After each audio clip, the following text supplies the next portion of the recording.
안녕하세요. 새내기알베입니다. 오늘은 당뇨와 맨발 걷기에 대해 알아보려고 합니다. 우리나라에 당뇨병 환자가 급증하고 있다고 합니다. 저는 저번에 콩팥병을 공부하면서 당뇨가 콩팥에 아주 나쁜 영향을 준다는 것을 알았습니다. 아주 최근까지 저는 맨발 걷기가 당뇨병을 치유할 수 있을지에 대해서는 개념이 없었습니다. 왜냐하면 당뇨는 포도당과 관련이 깊은데 맨발 걷기가 포도당과 관련이 있을까? 라는 생각을 했었기 때문입니다. 실제로 맨발 걷기 치유 사례를 묶어낸 박동창 회장의 맨발 걷기가 나를 살렸다 라는 책에도 당뇨병의 구체적인 치료 사례는 보이지 않습니다. 그런데 최근 생각이 바뀌었습니다. 그것은 당뇨병의 전 단계인 인슐린 저항성의 원인이 맨발 걷기 치유 효과와 100% 일치한다는 것을 알게 되었기 때문입니다. 당뇨병 환자의 90% 이상이 인슐린 저항성을 갖고 있다고 합니다. 이번 영상에서는 당뇨병이나 인슐린 저항성 등에 관한 설명은 생략하고 인슐린 저항성과 맨발 걷기와의 관련성만 살펴보겠습니다. 인슐린 저항성의 원인은 노화, 비만, 스트레스, 그리고 운동 부족이라고 합니다. 이 내용은 연세대 강남 세브란스 안초르 교수의 이 영상을 참고한 것입니다. 인슐린 저항성 원인에 대해서는 다른 자료도 거의 비슷한 내용을 담고 있습니다. 인슐린 저항성의 원인이 노화, 비만, 스트레스, 그리고 운동 부족이라면 이 네 가지를 해결하면 당뇨병을 예방할 수도 있고 나아가 병도 고칠 수 있다는 말이 듭니다. 그런데 맨발 걷기는 이 네 가지를 모두 완벽하게 해결해 줍니다. 그것은 정말 놀라운 발견입니다. 하나씩 살펴보겠습니다. 비만이 인슐린 저항성의 근본 원인이라면 맨발 걷기는 매우 큰 도움이 될 수 있습니다. 왜냐하면 맨발 걷기는 장년층의 비만 해소에 특별한 효능이 있기 때문입니다. 사실 이 주제는 제가 한번 다루었던 맨발 걷기 다이어트 영상에 자세히 나와 있습니다. 이 다이어트 영상은 제가 꽤 큰 기대를 하고 만든 영상인데 생각보다 반응이 없어서 다소 실망했던 기억이 있습니다. 저는 맨발 걷기 이전에 살을 빼려고 무더운 애를 썼지만 번번이 실패했습니다. 그런데 맨발 걷기를 하자 너무 쉽게 살이 빠져 신기했습니다. 그래서 이 메커니즘을 소개하면 많은 분들이 좋아할 것으로 기대했는데 결과적으로 그렇지 못해 많이 아쉬웠습니다. 다만 제가 소개한 맨발 걷기 다이어트는 주로 50대 이후에 장년층에 해당된다는 한계는 있습니다. 자세한 내용은 이 영상을 참조하시기 바랍니다. 여기서는 간단히 요약만 하겠습니다. 맨발 걷기 다이어트는 모세혈관과 관련이 있습니다. 사람 몸의 모세혈관은 전체 혈관의 95%를 차지하는데 20대 피크를 이루고 그 후 40대부터 본격적으로 소멸하기 시작해서 60대가 되면 거의 40%의 모세혈관이 사라진다고 합니다. 그런데 이 모세혈관은 혈관 내피세포 관리만 잘하면 다시 살릴 수가 있습니다. 만약 죽었던 모세혈관을 살리면 에너지 대사량을 크게 늘릴 수 있습니다. 10%의 모세혈관을 되살리면 산술적으로 10% 플러스 알파의 몸무게를 줄일 수 있습니다. 알파는 체온 증가 효과로 기대되는 추가적인 몸무게 감소 효과입니다. 실제로 저는 맨발 걷기 4개월 만에 약 9kg의 살을 빼고 지금 4개월째 유지하고 있습니다. 내피세포는 모세혈관뿐 아니라 정맥, 동맥을 포함한 모든 혈관의 안쪽을 덮고 있는 한 겹의 얇은 혈관세포입니다. 내피세포의 주요 기능에는 면역, 혈압 조절, 혈류 조절, 동맥경화 개선, 혈전 억제, 모세혈관 생성, 대사 조절 기능 등이 있습니다. 이 중에서 모세혈관 생성 기능이 비만을 해결하는 중요한 열쇠가 됩니다. 내피세포가 죽었던 모세혈관을 되살리기 위해서는 혈관 내에 흐르는 일정한 흐름의 피가 늘어나야 합니다. 이 일정한 흐름의 피를 층류라고 합니다. 즉 모세혈관을 되살리려면 혈관 내에 층류가 늘어나야 합니다. 층류가 늘어나기 위한 조건은 대략 세 가지 종류를 생각해 볼 수가 있습니다. 우선 혈관의 손상이 없어야 하고 혈액량이 충분해야 하고 그리고 혈류 흐름이나 속도가 일정해야 합니다. 그런데 맨발 걷기가 내피세포와 깊은 연관성을 갖고 있습니다. 이 그림은 그 내용을 보여줍니다. 맨발 걷기를 하면 세 갈래로 혈관에 영향을 줍니다. 첫째는 발바닥 펌핑입니다. 맨발로 걸으면 발의 풋고와 근육이 종아리 근육과 힘을 합쳐 발바닥까지 내려온 피를 심장으로 퍼 올려줍니다. 이를 발바닥 펌핑 기능이라고 합니다. 발바닥 펌핑 기능은 박동창 회장의 맨발 걷기 이론서 맨발로 걸어라에서는 발바닥 아치 이론으로 설명합니다. 두 번째는 발바닥 마사지 효과입니다. 맨발 걷기를 하면 발바닥을 마사지하는 효과를 얻습니다. 이 발바닥 마사지 효과로 인해 혈류가 개선됩니다. 발바닥 마사지의 혈류 개선 효과는 국내에서 발표된 여러 논문에서도 많이 밝혀져 있습니다. 세 번째는 어싱의 항산화 효과입니다. 우리 몸의 세포는 아주 강력한 활성산소인 수산화 라디칼을 초당 50개 정도 만든다고 합니다. 그런데 이 수산화 라디칼의 독성이 너무나 강하기 때문에 그 어떤 항산화 물질도 방어할 수 없습니다. 우리 몸의 항산화제가 방어하는 것은 수산화 라디칼의 공격으로 또 다른 형태의 활성산소 좀비가 되어버린 다른 물질입니다. 활성산소의 공격을 산화 스트레스라고 합니다. 산화란 활성산소의 공격으로 공격받은 물질이 좀비가 되어버리는 것을 말하고, 이 좀비가 항산화제의 도움으로 되살아나면 이를 환원이라고 합니다. 즉 우리 몸에서는 활성산소의 공격과 방어로 산화 환원 반응이 끝없이 일어나고 있습니다. 그런데 산화된 어떤 물질이 환원되지 못하면 그 물질은 손상되어 염증을 일으킵니다. 활성산소의 피해를 가장 많이 받는 곳은 혈관입니다. 그럴 수밖에 없는 것이 활성산소는 일종의 산소 찌꺼기인데 산소는 혈관이 운반해 주고 있기 때문입니다. 따라서 혈관을 따라 활성산소가 배출되는 것은 당연한 결과입니다. 어싱은 맨발로 땅을 밟고 있는 동안 물리적인 방식으로 활성산소를 원천 봉쇄합니다. 물론 어싱도 최초의 활성산소인 수산화 라디칼 자체를 막지는 못합니다. 그러나 수산화 라디칼이 최초로 만들어버린 1차 활성산소 좀비는 대부분 생성 즉시 환원시킵니다. 그래서 맨발 걷기를 하는 시간이 길수록 혈관 건강은 더욱더 좋아질 수 있습니다.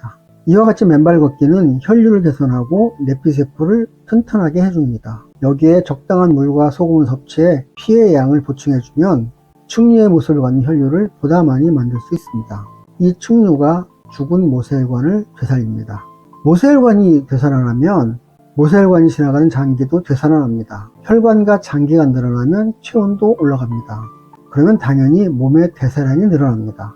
몸의 에너지 소비량이 늘어나면 저절로 비만은 치료됩니다. 비만이 개선되면 혈압이 안정되고 이것은 다시 충류를 증가시켜 모세혈관을 재생하는 선순환을 만듭니다.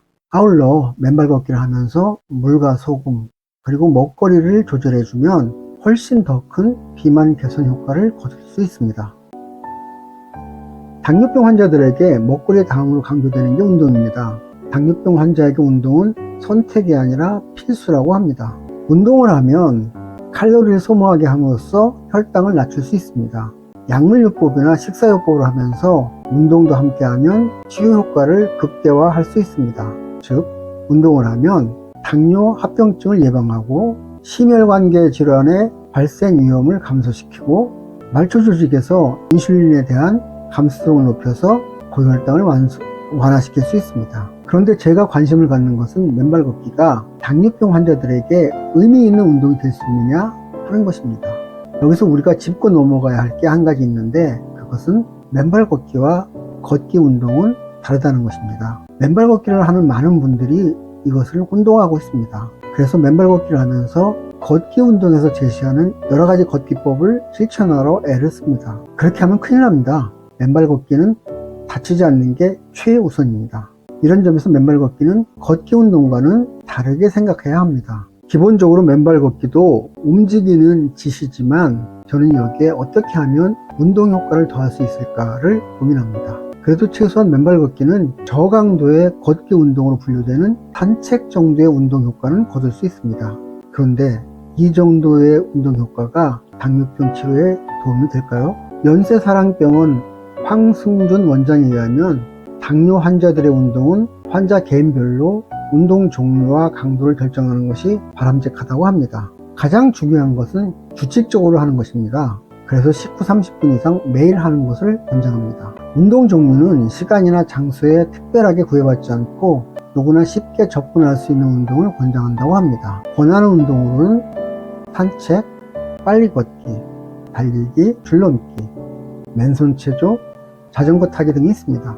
산책을 기준으로 하면 30분에서 1시간 정도, 빨리 걷기는 10분에서 30분 정도, 구기 종목이면 15분에서 20분 정도가 권장됩니다. 유산소 운동과 근력 운동을 적절히 섞어서 숨이 조금 찰 정도로 해주는 게 바람직한데, 하루 약 300칼로리 이상 소비하는 것이 좋다고 합니다. 맨발 걷기는 산책 수준의 운동 효과는 기대할 수 있기 때문에 하루 1시간 반 정도 맨발 걷기를 하면 당뇨병 예방이나 치료에 충분한 효과를 기대할 수 있을 것 같습니다. 실제로 제가 테스트 해본 결과 약 1시간 반 정도 천천히 걸었을 때 300칼로리 정도 빠졌습니다. 따라서 당뇨가 있으신 분들은 식사 후 하루 3번 30분 정도 맨발 걷기를 하면 충분한 운동 효과를 거둘 수 있을 것으로 생각합니다. 맨발 걷기는 당뇨병 또는 인슐린 저항성의 직접적인 원인이 되는 비만, 스트레스, 운동 부족, 노화 등 4가지의 맞춤형의 모범 답안을 줍니다. 아무튼 맨발 걷기는 이 4가지에 대한 답을 모두 갖고 있습니다. 따라서 당뇨병이나 인슐린 저항성이 의심된다면 의심하지 말고 신발을 벗고 걸어보십시오. 반드시 효과를 얻을 수 있습니다. 다만 당뇨가 있는 분들은 상처를 조심해야 한다고 들었습니다. 그래서 최대한 안전한 곳에서 안전한 방식으로 맨발 걷기를 하셨으면 좋겠습니다. 이 점에서 맨발 걷기는 걷기 운동이 아니라는 것을 꼭 명심하셨으면 좋겠습니다. 당뇨와 맨발 걷기 두 번째 이야기를 해보려고 합니다. 지난 영상에서는 비만과 운동 부족 문제를 살펴보았는데, 이번 영상에서는 스트레스와 노화를 다루어 보겠습니다. 비만과 운동 부족과 함께 인슐린 저항성의 또 다른 중요 원인에는 스트레스가 있습니다. 여기서 말하는 스트레스는 코티솔 호르몬을 분비하게 하는 위협 반응 스트레스, Fight or Flight 스트레스를 말합니다. 결론적으로 말하면 맨발 걷기를 하면 우리 몸은 나쁜 스트레스를 좋은 스트레스로 바꿔줍니다. 나쁜 스트레스는 코티솔 호르몬이 나오게 하는 위협 생존 반응 스트레스이고, 좋은 스트레스란 DHEA 호르몬이 나오게 하는 도전 스트레스를 말합니다. 스트레스란 우리 몸의 균형을 깨려는 외부의 자극과 이 자극에 맞서는 우리 몸의 반응을 가리킵니다. 만약 우리 뇌가 이 자극이 나에게 해를 줄 것이라고 생각하면 이를 위협으로 느끼고 이에 대응하는 반응을 합니다. 근데 뇌가 이 자극을 내가 충분히 감당할 수 있다고 생각하면 이것에 맞는 반응을 합니다. 뒤의 것을 도전 반응이라고 하고 앞의 것을 위협 반응이라고 합니다. 외부 자극에 대한 이러한 뇌의 평가는 저절로 무의식적으로 이루어집니다. 이러한 평가에 따라 자율신경과 호르몬 양쪽에 다른 반응이 나타납니다.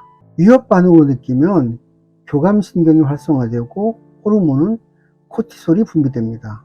도전 반응으로 느끼면 부교감신경이 활성화되고 호르몬은 DHEA가 분비됩니다. 그런데 신기한 것은 맨발 걷기를 하면 우리 몸은 우리도 모르는 새에 위협 반응 스트레스가 아니라 도전 반응 스트레스로 스트레스를 처리합니다. 스트레스가 당뇨병이나 인슐린 저항성에 문제가 되는 것은 코티솔이라는 호르몬 때문입니다. 코티솔은 위협 스트레스에 대한 우리 몸의 반응으로 분비됩니다.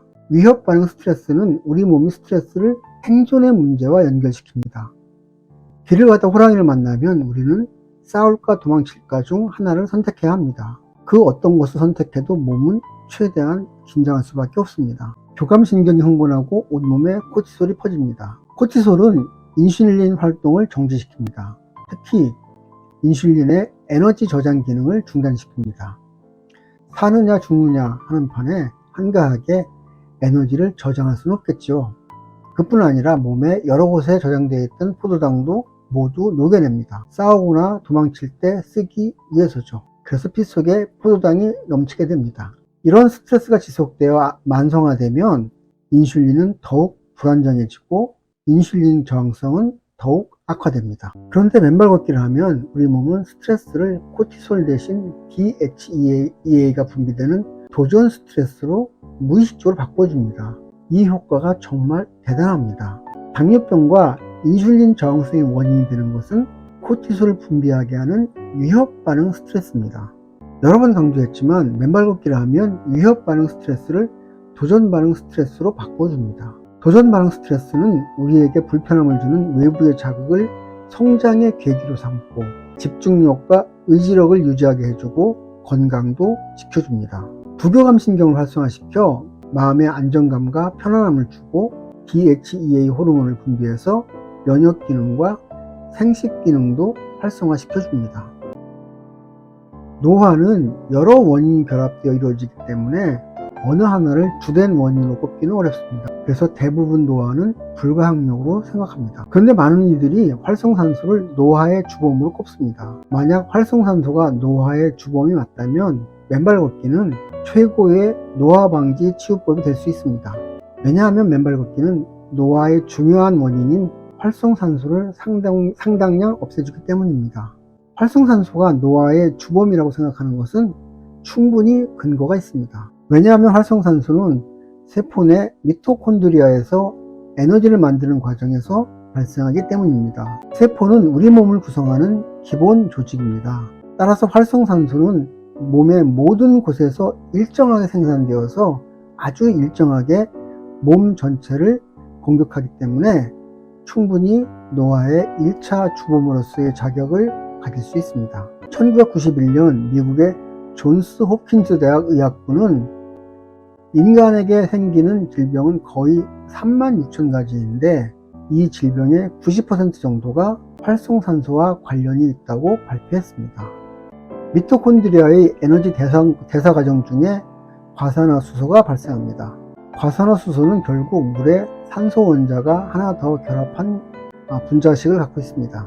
그래서 우리 몸은 위험한 과산화수소 2분자를 가져와서 물 분자 2개와 산소 분자 1개를 만듭니다. 과산화수소 2분자면 산소 원자 4개와 수소 원자 4개가 되므로 이를 원료로 하여 물 분자 2개와 산소 분자 하나를 만들 수 있습니다. 물 분자 2개와 산소 분자 1개의 원자를 모두 합치면 산소 원자 4개와 수소 원자 4개가 됩니다. 그런데 과산화수소 2분자가 아니라 실수로 분자 1개를 가져와 그냥 쪼개버립니다. 그것이 독성이 아주 강한 수산화 라디칼입니다. 수산화 라디칼은 세포당 대략 초당 50개 정도 발생한다고 합니다. 그럼 세포는 하루 최소 400만 번의 활성산소 공격을 받게 됩니다. 이것을 산화 스트레스라고 하며 스트레스의 중요한 원인 중에 하나입니다. 많은 분들이 우리 몸의 항산화 시스템이 활성산소가 우리 몸을 공격하기 전에 방어한다고 말하는데 그렇지 않습니다. 수산화 라디칼은 반응성이 워낙 강해서 생성과 동시에 가장 가까이 있는 물질과 무조건 반응합니다. 그 어느 것도 이 과정을 막을 수 없습니다. 우리 몸의 항산화 시스템은 그 일자 피해 물질을 복구하는 것부터 시작합니다. 활성산소를 라디칼 또는 프리 라디칼이라고 하는데 이것의 의미는 연쇄 반응을 하는 물질이라는 뜻입니다. 수산화 라디칼이 어떤 물질을 공격하는 것을 산화라고 하고 그 산화된 물질을 다른 무언가가 복구해 주는 것을 환원이라고 합니다. 만약 산화된 물질을 적절히 환원시키지 못하면 그 산화된 물질이 또 다른 활성산소가 되어서 다른 물질을 공격합니다. 이 과정은 영구히 계속됩니다. 마치 좀비를 연상하면 됩니다. 활성산소가 좀비와 다른 것은 좀비는 회복하지 못하지만 활성산소는 전자만 주면 곧바로 회복, 즉 환원됩니다. 우리가 항산화제라고 말하는 영양제나 물질, 비타민들은 활성산소에게 전자를 잘 내주는 물질들입니다. 어떤 분들은 활성산소가 양전환을 띈 물질이 아니기 때문에 어싱이 성립될 수 없다고 하는데 저는 여기에 동의하지 않습니다. 메커니즘으로 보면 활성산소는 대부분 양전환을 띈 정전기일 수밖에 없습니다. 최초의 활성산소인 수산화 라디칼은 중성이 맞습니다. 그런데 수산화 라디칼에게 전자를 갈취당한 물질은 그 어느 것이라도 양전환을 띌 수밖에 없습니다. 왜냐하면 이들 물질은 온전한 상태에서는 분명 중성이었을 테니까 말이죠. 세포당 초당 50개의 수산화 라디칼이 만들어지면 우리 몸의 세포 개수가 대략 30조 개라고 하니까 우리 몸에서는 초당 50개 곱하기 30조 개, 즉 1500조 개의 양전하가 만들어집니다. 초당 1500조 개의 양전하의 전압이 얼마가 될지는 모르겠지만 분명 우리 몸에는 플러스 정전기가 매 순간 만들어지고 축적되고 있는 것은 분명합니다. 활성산소들이 항산화 시스템에 의해 제거된다고 해도 양의 전압이 줄어들지는 않습니다. 왜냐하면 활성산소에게 전자를 준 항산화 물질 역시 양의 전하를 뜰 수밖에 없기 때문입니다. 활성산소로 우리 몸에 양의 전압이 쌓여가는 동안에 우리가 맨발로 땅을 밟으면 땅속의 자유전자가 몸으로 튀어올라 활성산소들을 모두 중화시켜 줍니다. 그럼 순간적으로 몸속의 좀비들이 모두 양같이 순해지는 신기한 현상이 일어납니다. 몸은 신기하겠지만 사실은 전류가 발생한 것 뿐입니다. 전기는 양의 전압을 기준으로 높은 곳에서 낮은 곳으로 흐릅니다. 활성산소가 쌓이면 우리 몸에는 양의 전압이 생기는데 전기적으로 땅의 전압은 0이기 때문에 땅과 우리 몸이 연결되면 전기는 우리 몸에서 땅으로 흐르고 전자는 땅에서 우리 몸으로 올라옵니다. 이 과정은 우리 몸의 양전하가 모두 중화되면 중단되고 생기면 다시 이어집니다. 맨발 걷기를 오래 하면 효과가 더 큰 이유가 바로 이것입니다. 맨발 걷기에 의한 항산화 효과는 걷는 시간 동안만 일어납니다. 시간이라는 변수가 있기는 하지만 맨발 걷기는 아주 확실한 항산화 메커니즘입니다. 그래서 걷기만 하면 정도의 차이는 있을지라도 효과는 무조건 있습니다. 이런 의미에서 맨발 걷기는 최고의 항노화 활동이 될 수 있습니다. 이상 알아본 바와 같이 맨발 걷기는 당뇨병 또는 인슐린 저항성의 직접적인 원인이 되는 비만, 스트레스, 운동 부족, 노화 등 4가지의 맞춤형의 모범 답안을 줍니다. 따라서 당뇨병이나 인슐린 저항성이 의심된다면 의심하지 말고 신발을 벗고 걸어보십시오. 반드시 효과를 얻을 수 있습니다. 다만 당뇨가 있으신 분들은 상처를 조심해야 한다고 들었습니다. 그래서 최대한 안전한 곳에서 안전한 방식으로 맨발 걷기를 하시는 것이 좋겠습니다. 이 점에서 맨발 걷기는 걷기 운동이 아니라는 것을 꼭 명심하셨으면 좋겠습니다. 이번 영상은 여기서 마치겠습니다. 지금까지 시청해 주셔서 감사합니다. 구독, 좋아요, 알림 설정 부탁합니다. 다음 영상에서 뵙겠습니다. 자료를 만들며 참고한 자료는 다음 화면에 게시하겠습니다.